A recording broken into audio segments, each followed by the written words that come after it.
Hello students, DSR public school की तरफ से आप सभी को नमस्कार।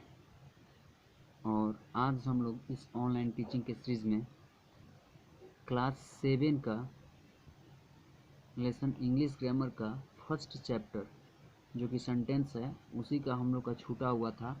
ये part 2 parts of the sentence, इसी को आज हम लोग देखेंगे। तो आप लोग पहले से पढ़ चुके होंगे कि सेंटेंस में क्या क्या होता है। यहाँ पर हम लोग पढ़ेंगे पार्ट्स ऑफ द सेंटेंस, यानी कि सेंटेंस के कितने पार्ट्स होते हैं, ठीक है ना।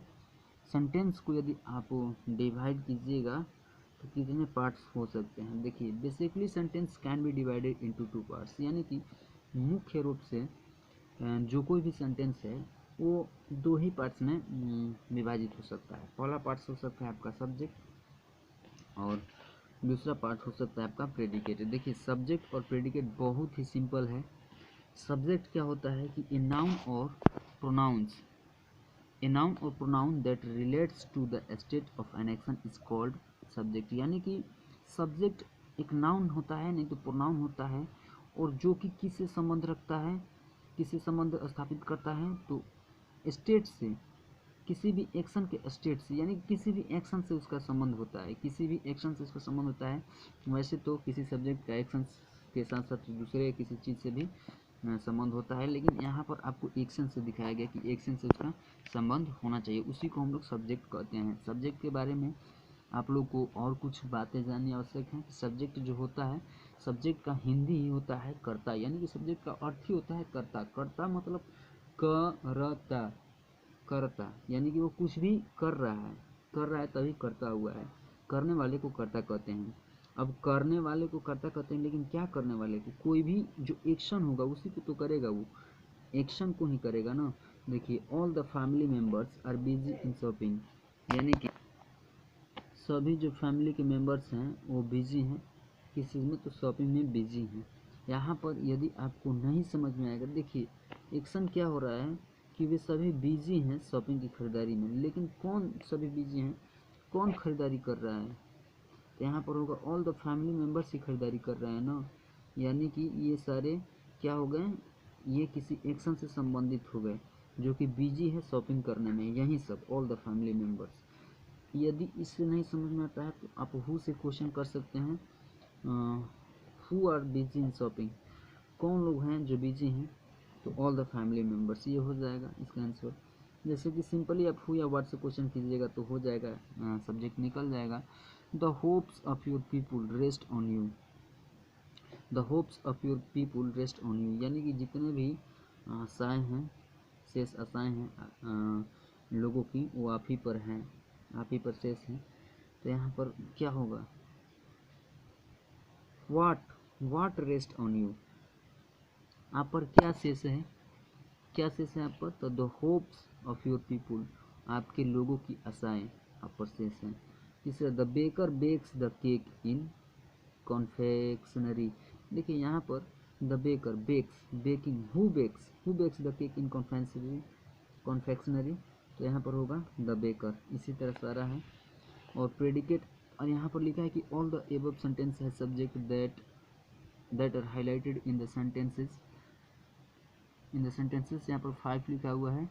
5 में लिखा हुआ है कि you is implied, you is subject as it is an imperative sentence, you implied is subject in imperative sentence.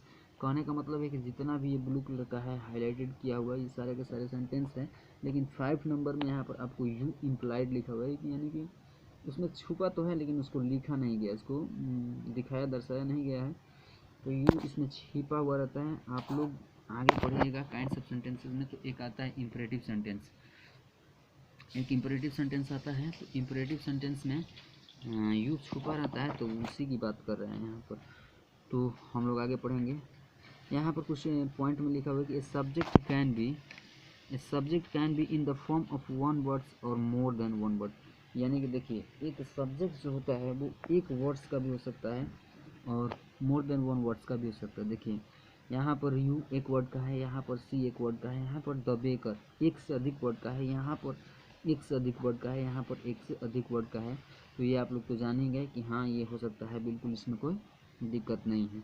B number में प्रेडिकेट हम लोग देखते हैं। प्रेडिकेट क्या होता है? The other parts of the sentence that tells something about the subject, यानी कि सेंटेंस के जो दूसरे भाग जो सब्जेक्ट के बारे में बताते हैं उसी को हम लोग प्रेडिकेट कहते हैं। सब्जेक्ट के दूसरे भाग कौन से हो सकते हैं जो सब्जेक्ट को बताएं? तो सब्जेक्ट को सब्जेक्ट तो बता नहीं सकता, सब्जेक्ट को आप छोड़ दीजिए। देखिए सुकरात वाज अ ग्रेट फिलोसोफर, तो सुकरात वाज अ ग्रेट फिलोसोफर, तो कौन पहले सब्जेक्ट को आप निकालिए, who was a great philosopher, तो यहाँ पर होगा सुकरात, तो सुकरात को आप बाहर कर दीजिए क्योंकि सब्जेक्ट तो सब्जेक्ट के बारे में बता नहीं सकता, वो तो खुद ही है। अब ये जितने भी बच गए वाज अ ग्रेट फिलोसोफर, तो ये क्या हो जाएंगे? हमारे प्रेडिकेट हो जाएंगे। प्रेडिकेट का एक और बहुत आसान डिफिनीशन है, आप उसको चाहें तो लिख भी सकते हैं, याद भी कर सकते हैं। Except the subject all remaining parts of a sentence are called predicate.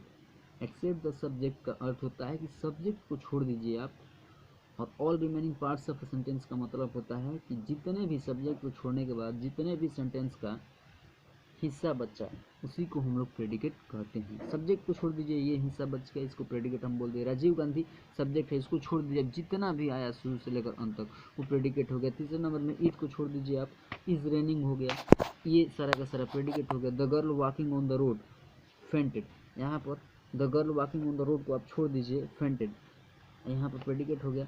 देखिए प्रेडिकेट भी आपको आगे बताया जाएगा। यहाँ पर कैसे, यहाँ पर ये कैसे इतना सब्जेक्ट हो गया, तो हु फेंटेड, यहाँ पर पहले आप सब्जेक्ट निकालिए, हु फेंटेड, यानी कि आप कहेंगे हु फेंटेड, हम जब आंसर क्वेश्चन करेंगे तो आप लोग कहेंगे कि the girl walking on the road, वही लोग ना फेंटेड हुए हैं। तो कहने का अर्थ है कि ये सब्जेक्ट हो गया, लेकिन बच्चा क्या ये, तो ये आपका सिंपल से प्रेडिकेट हो जाएगा। आगे हम लोग देखते हैं कि रिस्पेक्ट योर टीचर्स। अब इसमें जो यू आपका सब्जेक्ट छूटा हुआ है, वो तो छूटा हुआ है, तो यू को आप छोड़ देते हैं तो सारा का सारा ये सेंटेंस बचता है, इसलिए सारा का सारा प्रेडिकेट हो गया। यहाँ पर यही बात लिखा है कि all the above sentences have predicates that are highlighted and give information about subject, यानी कि सभी सेंटेंस प्रेडिकेट हैं सभी सेंटेंसेस में, और वे लोग क्या करते हैं कि सब्जेक्ट के बारे में इंफॉर्मेशन दे रहे हैं। यहाँ पर लिखा है पॉइंट में कि only verb can be predicate, it can have only one और मोर देन वन वर्ड्स, यानी कि किसी भी केवल वर्ब भी, कोई सेंटेंस का कोई वर्ब भी आता है तो वो प्रेडिकेट हो सकता है, और प्रेडिकेट एक वर्ड का भी हो सकता है और एक से अधिक वर्ड का भी हो सकता है। इसमें भी वही बात है, एक वर्ड का कैसे हो सकता है?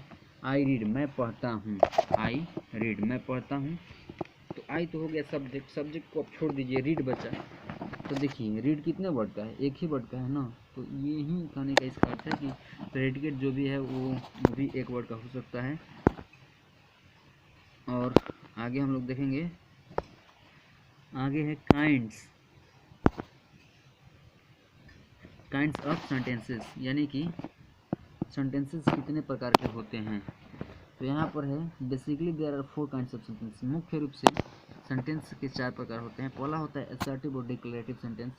असर्टिव और डिक्लेरेटिव सेंटेंस क्या होते हैं? The sentences that express statements in affirmative और negative sense are called assertive और डिक्लेरेटिव सेंटेंसेस, यानी कि असर्टिव और डिक्लेरेटिव सेंटेंसेस वे होते हैं जो किसी भी स्टेटमेंट्स को एक्सप्रेस करते हैं, और स्टेटमेंट को एक्सप्रेस करेंगे या तो अफर्मेटिव में या तो नेगेटिव में, दो ही सेंस होगा, इसी को हम लोग असर्टिव और डिक्लेरेटिव सेंटेंस बोलेंगे। देखिए कोई भी कथन हो उसको आपको जनरल में व्यक्त करना चाहिए, यानी कि जनरल कहने का अर्थ है कि जो जैसा है वैसा ही, ठीक है ना। जनरल में आपको कोई ऑर्डर नहीं होगा, कोई कमांड नहीं होगा, कोई दुख, कोई श्राप, कोई ब्लेस, कुछ भी नहीं होगा, कोई आश्चर्य नहीं होगा, जनरल होगा। कोई फैक्ट्स हो सकता है जनरल, कोई ट्रूथ हो सकता है, और कोई इसी प्रकार के अनेक सारे पॉइंट्स हो सकते हैं जो कि जनरल होना चाहिए। अफर्मेटिव सेंटेंस में जनरल क्या हो जाएगा? I am very busy this days, मैं इन दिनों बहुत व्यस्त हूँ। A man earns bye his hard work, कोई भी जो व्यक्ति है, प्रत्येक व्यक्ति अपने हार्ड वर्क के द्वारा ही अर्न करता है, कमाता है। ही lived in Delhi last year, ये अफर्मेटिव में हो जाएंगे। और नेगेटिव मतलब होता है नॉट या नो, यानी कि सेंस उसमें नेगेटिव हो।